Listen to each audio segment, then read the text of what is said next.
Hi friends, अस्सलाम वालेकुम। आज का लेक्चर हमारा ई कैट का है। ओके, आज जो हमारा लेक्चर है ना, ये फर्स्ट लेक्चर है ई कैट के इंग्लिश का। ओके, तो फ्रेंड्स ये हमारा जो ई कैट का है ना, देखो नेक्स्ट मंथ में हमारा ई कैट का सिलेबस हमारी फर्स्ट बेंच है वो हमें स्टार्ट करने जा रहे हैं। ओके, और ये इंग्लिश का आज डेमो क्लास होगा। ओके, ई कैट में आज इंग्लिश का ये डेमो क्लास है। ओके फ्रेंड्स, देखो फ्रेंड्स, अगर आप ई कैट करना चाहते हो, ओके, यानी कि किसी यूनिवर्सिटी का अगर आप एंट्री टेस्ट देना चाहते हैं तो उसके लिए आपको सबसे पहले एंट्री करना लाजमी होगी। ओके, अगर कोई फ्रेंड कहता है कि सर अब हम फर्स्ट ईयर इंटर का सिलेबस पढ़ लेते हैं उसके बाद हमें एंट्री की क्या ज़रूरत है।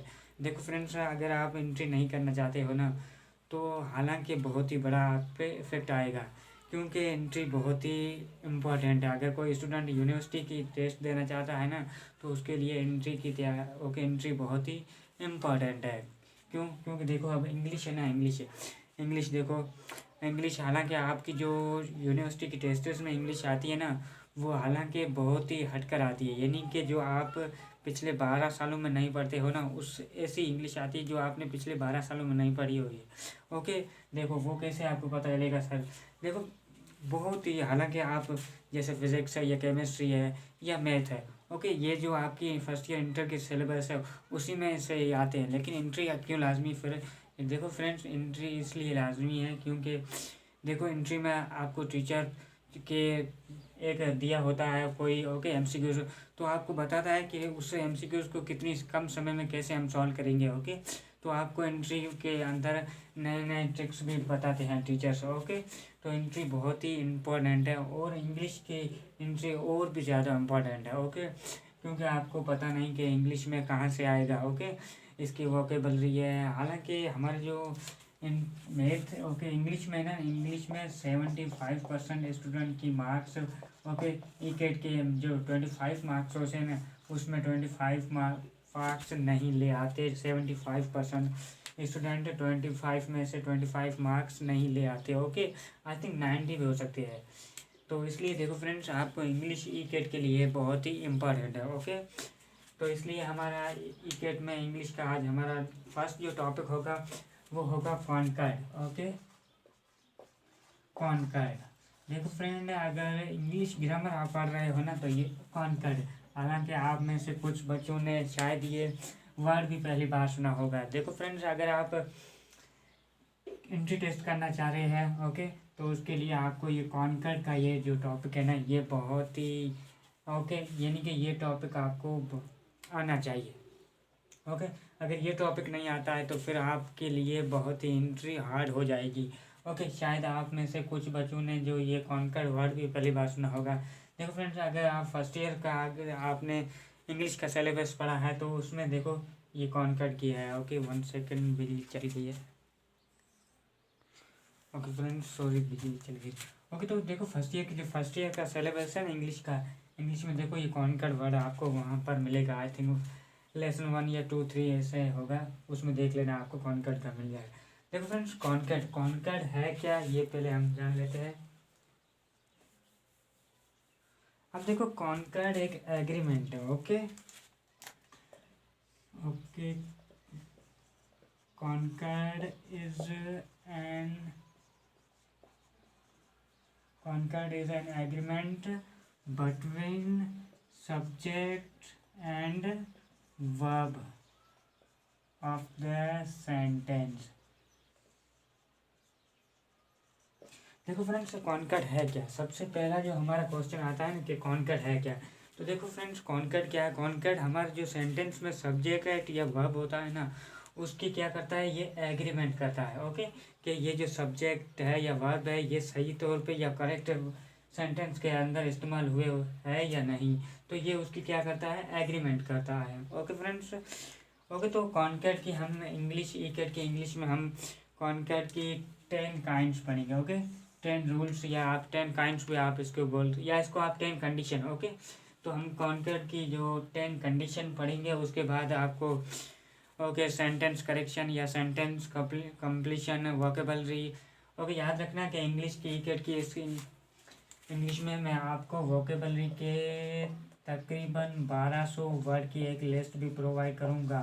जो पास यूनिवर्सिटीज़ में जो वोकेबलरी थी ना, वो टेस्ट में दी थी, वो मैंने इकट्ठी करके 1200 अल्फाज की है। ओके, याद रखना कि अगर आपने ये 1200 अल्फाज की जो वोकेबलरी याद कर ली ना, तो इसके बाद आपको वोकेबलरी की कोई भी टेंशन नहीं होगी। ओके, जिसमें सिनोनिम्स एंटोनिम्स वो भी है। ओके, तो देखो फ्रेंड्स, आज हम कंडीशन नंबर 1 डेमो क्लास में पढ़ने जा रहे हैं। कंडीशन नंबर 1 जो कि बहुत ही इम्पोर्टेंट है। कंडीशन नंबर 1 क्या है? देखो फ्रेंड्स, अभी मैं तेज से लिख रहा हूँ, इसका मतलब ये डेमो क्लास है। ओके, जब हमारे क्लासेस स्टार्ट होंगी ना, तो वहाँ पर सही तरीके से होगा। ओके, आपको उस लेक्चर की PDF भी प्रोवाइड मैं करूँगा। ओके, कंडीशन नंबर 1 क्या है? ओके, देखो, if the subject is singular, then the verb will be also singular. Okay, देखो फ्रेंड्स, कंडीशन नंबर में देखो 1। ओके, इससे आगे भी है।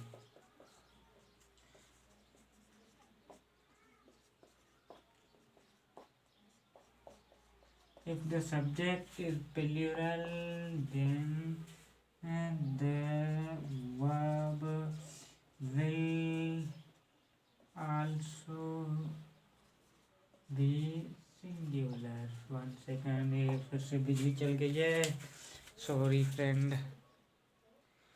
ओके फ्रेंड्स, तो कंडीशन नंबर 1 क्या है? वो बोलेंगे if the subject is singular then the verb also be singular. के एक सेंटेंस है, अगर उसके अंदर जो आपका सब्जेक्ट है वो भी सिंगुलर है, तो उसके साथ जो वर्ब उसके साथ यूज़ होगा ना, वो सिंगुलर होना चाहिए। ओके ओके, उसके बाद दूसरा क्या है कि अगर उस सेंटेंस में सब्जेक्ट हमारा प्लूरल है, तो उसके साथ जो वर्ब यूज़ होगा वो भी प्लूरल होगा। ओके, ये कॉन्कर की कंडीशन नंबर 1 है। ओके, इसके एग्जाम्पल हम देख लेते हैं। ओके फ्रेंड्स, देखो, ओके मैं यहाँ पर लिख लेता हूँ।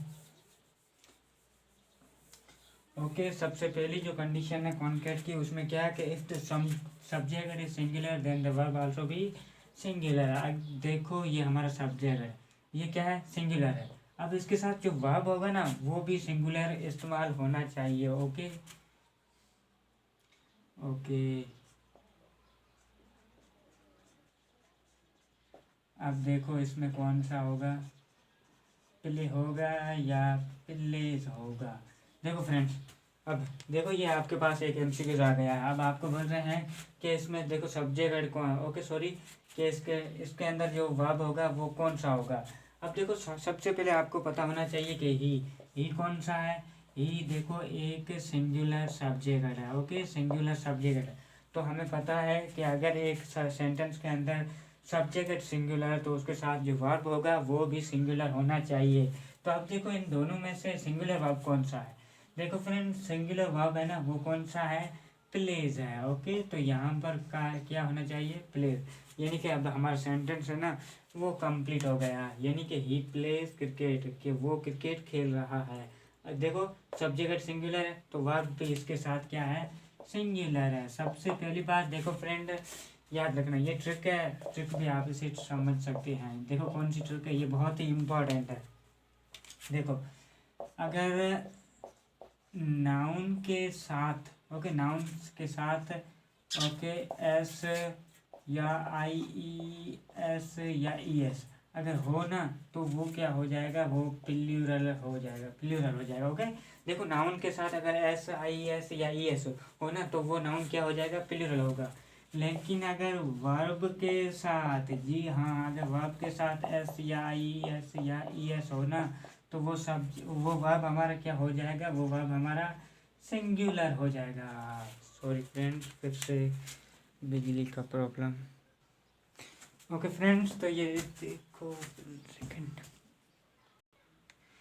ओके फ्रेंड्स, देखो हम कहाँ थे? हाँ, देखो, ही प्लेस क्रिकेट, ये हाँ, देखो हम यहाँ थे। देखो, अगर नाउन के साथ अगर E या IS या S होना यूज़ हुआ, तो याद रखना कि वो नाउन कौन सा होगा? वो नाउन प्लूरल हो जाएगा। ओके, अगर किसी वर्ब के साथ अगर S या IS या ES हो ना, तो वो वर्ब क्या हो जाएगा? सिंगुलर हो जाएगा। देखो, ये बहुत ही इंपॉर्टेंट है, ये आपने पहले सुना होगा, लेकिन आपको पता आज चल रहा है कि अगर किसी वर्ब के साथ अगर एस या आई एस हो ना, तो वो वर्ब क्या हो जाएगा, वो वर्ब सिंगुलर हो जाएगा। अगर किसी, ये तो आपको पता है कि अगर नाउन के साथ अगर एस या आई एस हो ना, तो वो नाउन क्या हो जाएगा, ये प्लूरल। ये आपको तो पता होगा, ये टीचर्स ने आपने बताई होगी, लेकिन ये टीचर्स ने आपको हालांकि बताया तो होगा, लेकिन आपने उस पर दिमाग नहीं लगाया होगा। देखो देखो वर्ब के साथ अगर एस या आई एस या ई एस हो ना, तो वो वर्ब क्या हो जाएगा, सिंगुलर हो जाएगा। देखो जैसे यहाँ अगर प्ले के साथ अगर देखो हमने वर्ब एस लगाया, तो अब हमारा प्लेस क्या हो गया, सिंगुलर हो गया, जबकि ये क्या था, ये प्लूरल था। ओके, ये प्लूरल था। ओके, याद रखना। अब देखो, अब दूसरा हम जो ये इसका एग्जाम्पल है, वो दूसरा एग्जाम्पल जो इस पॉइंट पे रिलेटेड है।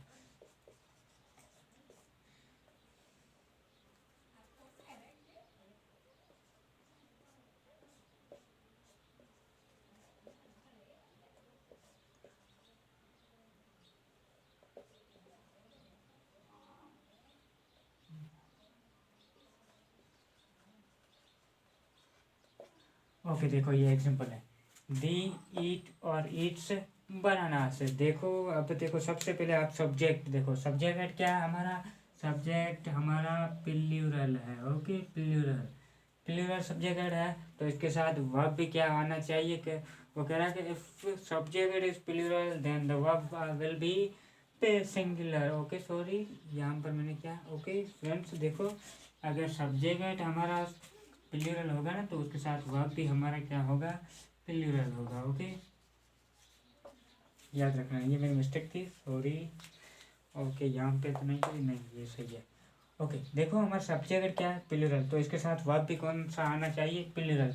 और आपको पता है कि प्लूरल इनमें से कौन सा वर्ब है। देखो जिस सब्जेक्ट, ओके, अगर वर्ब के साथ एस या ई एस हो ना, तो वो सब्जेक्ट, ओके, वो वर्ब क्या हो जाता है, वो वर्ब हमारा सिंगुलर हो जाता है। ओके, जबकि अगर किसी वर्ब के अंदर एस या ई एस या आई एस नहीं हो ना, तो वो वर्ब कौन सा है, वो वर्ब प्लूरल होगा। तो हमारे जो इस ऑप्शन के लिए करेक्ट है, वो क्या क्या है, ईट होना चाहिए। ओके, क्या होना चाहिए, ईट।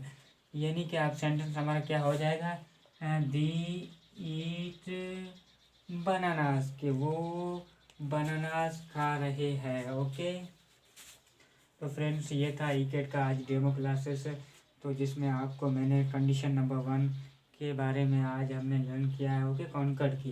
देखो फ्रेंड, कॉन्कर्ड बहुत ही इम्पोर्टेंट है, और ये कंडीशन नंबर 1 थी, जिसमें देखो आपको क्या क्या नई नई चीज़ें पता चली है। अब जो 9th कंडीशन है ना, 9th का, ओके, बाकी जो 9th कंडीशन है वो बहुत ही इम्पोर्टेंट है। ओके, कॉन्कर्ड की। तो फ्रेंड्स, अगर आप मेरे अगर लेक्चर से इंटरेस्टेड है, ओके, मेरे इस ईकेट से सिलेबस से अगर आप इंटरेस्टेड है, तो आप मुझे कांटेक्ट कर सकते हैं on this WhatsApp number for registration. Okay friends, ये मेरा व्हाट्सएप नंबर है, जिससे मैं आप मुझसे, ओके, रजिस्ट्रेशन से रिलेटेड आप चैट कर सकते हैं। ये मेरा व्हाट्सएप नंबर है। Okay friends, thank you for watching, best of luck.